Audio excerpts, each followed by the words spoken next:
आपका dictation start होगा कुछ सेकंड के बाद। स्टार्ट। अध्यक्ष महोदय, राजभाषा स्वर्ण जयंती का वर्ष समाप्त हो गया।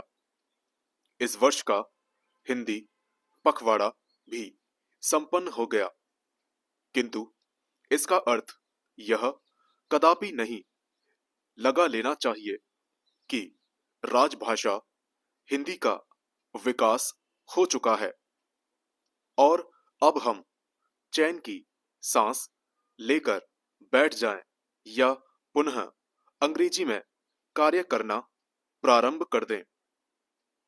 राजभाषा का प्रयोग हमारे संविधान के प्रति कर्तव्य निष्पादन की आवश्यकता है एवं हमारी मातृभाषा के प्रति प्रेम, हमारे देश प्रेम और हमारी अस्मिता का प्रश्न है। यदि हम सच्चे भारतीय कहलाना चाहते हैं तो हमें अपनी मातृभाषा का प्रयोग करना होगा, उसका निरंतर बखूबी प्रयोग करते हुए गौरवान्वित अनुभव करना होगा।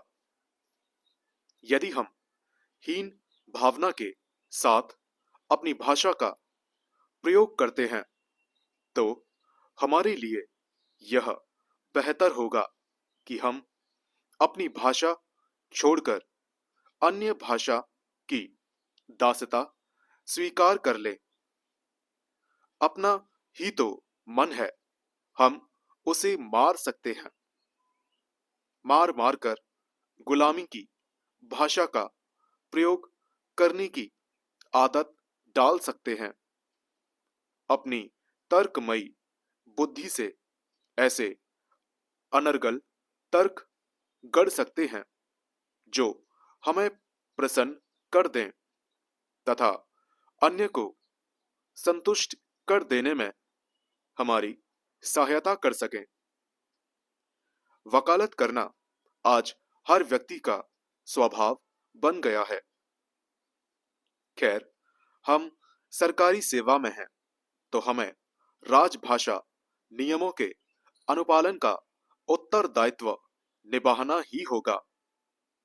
राजभाषा के लिए गठित संसदीय समिति का दौरा होने पर हमें उससे मुखातिब होना पड़ेगा। विभागीय हिंदी निरीक्षणों के दौर से गुजरना होगा। अगर हम राजभाषा का प्रयोग करते रहेंगे तो ये सब पड़ाव हमारे लिए सरल और सुगम रहेंगे। हमें किसी भी पड़ाव पर न रुकने की आवश्यकता होगी और न हमें झूठे तर्क देने की। राजभाषा हिंदी का प्रयोग हम निडर होकर कर सकते हैं और अपना मस्तिष्क ऊंचा रख सकते हैं।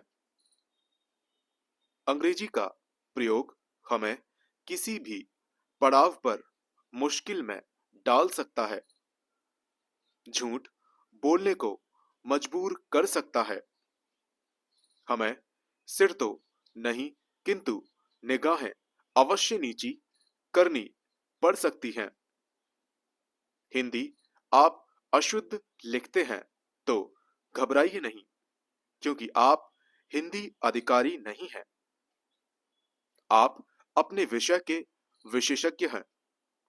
भाषा का तो सहारा आप विषय के प्रतिपादन के लिए ले रहे हैं।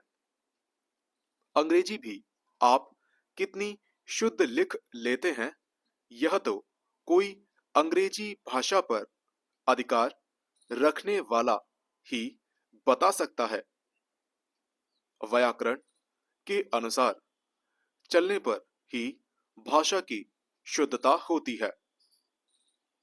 अध्यक्ष महोदय, हम आज हिंदी अथवा अंग्रेजी में जो कुछ लिख व बोल रहे हैं वह मात्र अपनी बात समझाने के लिए व्याकरण के अनुसार न हिंदी चल रही है और ना अंग्रेजी ही।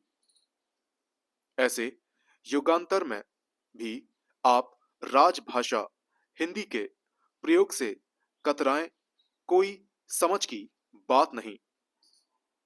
राजभाषा हिंदी का प्रयोग यह कतई नहीं बांधता कि आप अंग्रेजी, उर्दू, संस्कृत, बंगला या अन्य किसी भाषा का प्रयोग न करें। मुख्य प्रश्न है आपकी अपनी बात, अपना प्रतिपाद्य विषय समझाने का। आप अपने विचार लिखते समय रुके नहीं। हिंदी का शब्द न मिले तो अन्य भाषा के शब्द का निसंकोच प्रयोग कर लें ताकि आपका प्रवाह न रुके।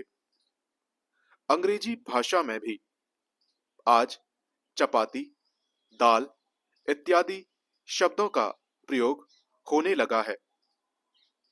चपाती शब्द का अनुवाद करते समय न तो ब्रेड शब्द जमता था और न लोफ।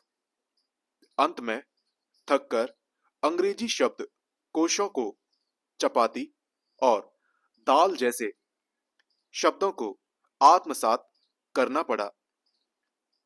राजभाषा हिंदी तो इतनी उदार है कि अन्य भाषा के शब्दों को आत्मसात करते करते अपनी वर्तनी को भी बहुत लचीली बनाती चली गई। हिंदी लिखें या हिंदी, राजभाषा ने हिंदी को भी शुद्ध मान लिया। राजभाषा ने वर्तनी का सरलीकरण किया है। आधा म और आधा न लिखने के स्थान पर इसने पहले वाले अक्षर पर बिंदु लगा देने को ही बेहतर मान लिया। यह सरलीकरण क्यों किया जा रहा है? उत्तर है आपको अंग्रेजियत से मुक्ति दिलाने के लिए। हमें अपनी राजभाषा के प्रयोग की ओर धीरे धीरे अभी से मजबूत कदम बढ़ाना प्रारंभ कर देना चाहिए। कहीं ऐसा न हो कि वे विदेशी कंपनियां हमें हिंदी पढ़ाएं। भारत की विपुल जनसंख्या को दृष्टि में रखते हुए विदेशी कंपनियां अब अपना निजी साहित्य हिंदी में अनुदित करवाकर बंटवाने लगी हैं। कंप्यूटर में हिंदी का प्रयोग इसलिए किया जाने लगा है कि हिंदी का सॉफ्टवेयर भारत में बिक सके और खप सके। पता नहीं हम अंग्रेजी सीखकर कहां जाना चाहते हैं, जबकि विदेशी हिंदी सीखकर यहां आना चाहते हैं। फादर कामिल बुल के अंग्रेजी हिंदी कोश का निर्माण कर हमें लजा गए। भारतीय व्यक्ति जो काम ना कर सका, हीनता के ऊहापोह में रहा, वही काम एक विदेशी ने कर दिखाया। बुल्के साहिब हमसे अच्छी अंग्रेजी जानते थे, किंतु वे हीनता की भावना से ग्रसित नहीं थे। क्षेत्रीय भाषाओं का भी ध्यान करते रहना चाहिए।